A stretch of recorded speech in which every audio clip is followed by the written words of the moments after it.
Oggi non è andato bene, il risultato è palese 3-0, quindi, però devo dire che non sono per niente scontento della mia squadra, neanche un po'.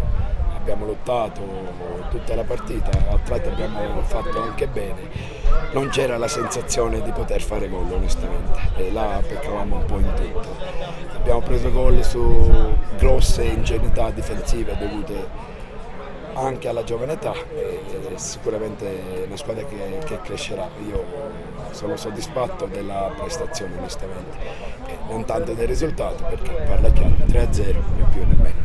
E non ce n'è seconda opportunità, noi giochiamo domenica in domenica, stiamo lavorando per crescere, ho la vaga impressione che questa squadra crescerà e poi domenica partiamo da un risultato molto sfavorevole, non è il nostro problema principale la Coppa. La nostra priorità è andarci a giocare le partite si iniziano a giocare, si iniziano tutte per vincere, poi il campo detterà le condizioni.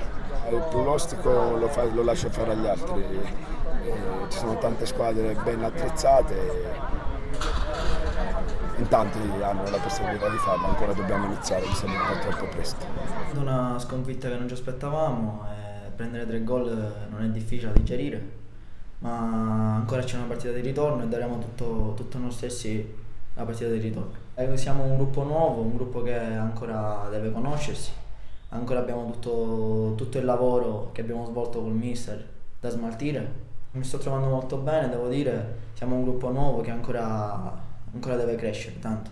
C'è solamente da lavorare e pensare subito alla partita di domenica.